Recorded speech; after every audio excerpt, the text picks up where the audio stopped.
Türkmenistanyň Merkezi Banky valyuta bank hasaplary bolan adamlaryň pul serişdesini daşary ýurt valyutasynda bermezlik barada dil üssü bilen görkezme ýaýratdy. 1 aprelden başlap Türkmen banklary Türkmenistandaky daşary ýurt kompaniýalarynyň işgärleriniň valyuta hasaplaryna zähmet haklaryny dollaryň döwlet kursu boýunça diňe manatda bererler. Ýurtda dollaryň resmi kursu onuň gara bazardaky narhyndan tas 6 pestir. 1 aprelde Türkmenistanyň Merkezi Banky tarapyndan ýurdun ähli banklaryna dil üssü bilen görkezme berildi. Görkezme laýyklykda Türkmen banklaryna ýurtda hereket edýän daşary ýurt kompaniýalarynyň işgärleriniň valyuta hasaplaryna zähmet haklaryny daşary ýurt valyutasynda bermegi besetmek tapşyryldy. Mundan beýlek olaryň valyuta hasaplaryna aýlyklary döwlet kursu boýunça diňe manatda beriler diýip Adatlyk radiosynyň Aşgabatdaky habarçysy 1 aprelde gurrun berdi. Mundan öň Adatlyk radiosu bilen Aşgabatdan habarlaşan Çeşme çarşenbe güni ýerden döwlet banklarynyň daşary ýurt kompaniýalaryň Aşgabatdaky wekilhanalaryna jaň edip başlandygyny habar berdi. Banklar kompaniýalara işgärleriň aýlyklaryny öňküsýaly dollarda geçirmelidigini,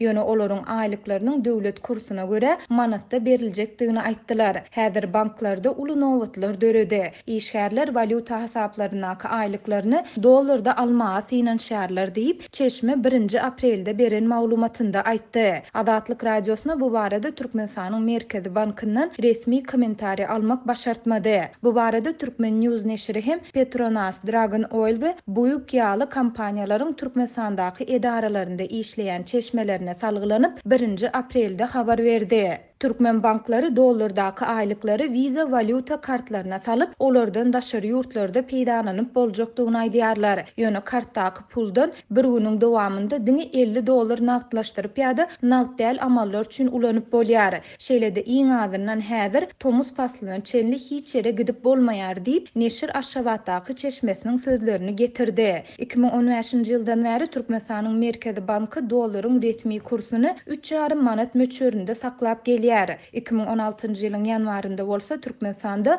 dollaryň nagd söwdasy gadawan edildi. Şondan soň onuň gara bazary emele gelip bir Amerikan dollarynyň bahasy 20 manada çenli ýetdi. Adatlyň habarçysy daşary ýurt kompaniýalarynyň işgärleriniň aýlyklarynyň daşary döwletlerden valyutada gelýändigine ünsü çekip, täze görkezmäniň daşary ýurt kompaniýalarynyň işgärlerine valyutada aýlyk alma mümkinçilik berýän Türkmenistanyň valyuta düzgünnamasy baradaky kanunçylygyna ters gelýändigini bellidi. Türkmenistanyň tenagçylar we telekiçiler birleşmesiniň başlygy Aleksandr Dadaýew pensiýa çykýandygy sebäpli wezipesinden gitdi. Ol bu birleşme 2008-nji ýylda esaslandyryldandan bäri oňa ýol başçylyk edip gelýärdi. Dadaýewiň wezipesinden gidýändigi barada Watan Habarlar gepleşiginiň 1 aprelde giýişlik efire berilen sanynda ma'lum edildi. Resmi maglumata görä 1 aprelde Türkmenistanyň tenagçylar we telekiçiler birleşmesiniň müdirliginiň mejlisi geçirilip, onda guramaçylyk meselelerini garalyp, oňa laýyklykda Aleksandr Dadaýewiň pensiýa çykmagy sebäpli onu birleşen başlyk wezipesinden boşatmak baradaky arzasy kanagatlandyrylypdyr. Şeýle-de birleşen başlygynyň wezipesini wagtlaýan ýerine ýetirmek guramanyň başlygynyň orunbasary Döwran Hudaýberdiýewiň üstüne ýüklenipdir. Sol bir wagtda tenagçylar we telekiçiler birleşmesiniň resmi web-saýtynda bu barada hiç ýyly habar berilmeýär. Ýatlap geçdik mundan bir hepde ozal Dadaýew prezident Gurbanuly Berdimuhammedowyň hem gatnaşmagynda geçirilen iş maslahatynyň dowamında adatça bolşýaly bazarlardaky we önümçilikdäki hakyky ýagdaýy açmakdan saklanyp hemme zadyň gulaly gullukdygyny ynandyrmaga çalışypdy. Dadaýew häkimetleriň ýurtdaky ýiti adykyçylygyny agzamakdan saklanýan pursady, gök bakça, et, süt we beýleki gündelik zerur önümleriň öndürilen mikdaryny artdyrmak ugrunda tagallalaryň edilýändigini aýdypdy. Emma Dadaýewiň wezipesinden gitmegi ýurtdaky agyr ykdysady krizis we adyk ketmezçiligi bilen bagly bolup bolmandygyny häzirlikçe anyklamak başartmady. Adatlyk radiosu bilen söhbetde bolýan Türkmenistanyň telekiçiler ýurtda döwlet tarapyndan goldanylýan tenagçylar we telekiçiler birleşmesiniň monopoliýasynyň emele gelendigini aýdýarlar. garşy alyp barýan çäreleriniň netijesinde ýurt ýylatynyň hukuklary we mümkinçilikleri hatam çäklendi. Şu günler Türkmenistanlar koronavirus barada geplemek üçin ýerlenmelere tedewar edilýärler. Hereket etmekden, gazanç çeşmelerinden mahrum bolýarlar we azyk yetmezçiliginden transport problemasynyň kösenýärler. Türkmen häkimetleri bolsa dünýädäki helakçylikli koronavirus pandemiýasynyň fonunda COVID-19 ketelini açyk agzamakdan gaça durýarlar we çäklendirme girizmek bilen oňýarlar. Azatlyk radiosynyň Liwap vilayatyndäki habarçylary şu günler koronavirus barada gepleýänleriň 10 günlük tutsag astyna alınýandygyny habar berýärler.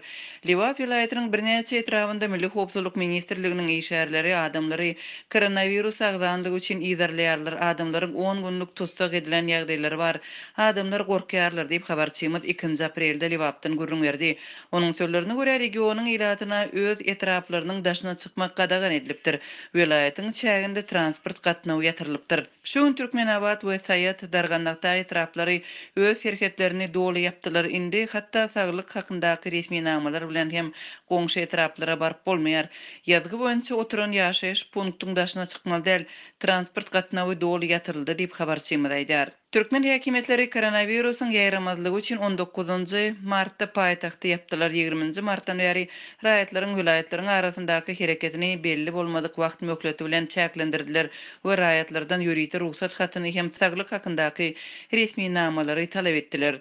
Bu berk çärelere garamazdan Türkmenistanyň häkimetleri koronavirus bilen kesellen ýa-da kesellen bolmakda guman edilen ýekejede adamyň ýokdugyny aýdyp gelýärler. Şol bir wagtda karantin zonalaryny döredýärler we şol ýerlerde ýüzlerçe adamy taklaýarlar. 1 aprelde Türkmenistanyň kronikasy neşri Türkmenabaddaky karantin zonasyndaky ýagdaýy görkezýän videony çap etdi. Maglumaty görä bu ýerdeki hepdelik karantinda daşary ýurtlardan barýanlar saklanýarlar. Erkekler ýokunç keteller hasahanasynyň ýanyndaky çadyrlarda aýallar we çagalar bolsa keselhananyň özünde. Videoda çadırlarda oňoýluklaryň ýokdugyny, adamlaryň 2 gatly krawatlarda giyimlerini çykarman ýatýanlygyny görmek mümkin. Bu aralykda Birleşen Milletler Guramasy Türkmen hökümeti bilen ýurdun COVID-19 problemasyna taýýarlyk planyny maslahat etdi. Bu planyň esasy maksadynyň Türkmenistanyň infeksiýa garşy profilaktika we göreşe taýýar bolmak üçin onuň derurlyklarynyň öwrenilmegine we keseliň tutaşmagynyň sosial-ykdysady netijeleriniň gowşadylmagyna gönükdirilýänligi aýdylýar. Birleşen Milletler Guramasynyň resmi web-saytynda 31 martda çap bolan bu maglumata görä Türkmenistanyň Saglyk we Daşary işler ministrlikleriniň şeýle-de migrasiýa hem transport gulluklarının we habar beriş serişdeleriniň wekilleri proýekt bilen tanışypdyr we indiki ädimleri oňlapdyr. Muňa garamazdan döwlet habar beriş serişdeleri Birleşen Milletler Guramasynyň Türkmenistanyň resmileri bilen geçiren şol maslahaty barada dymdylar.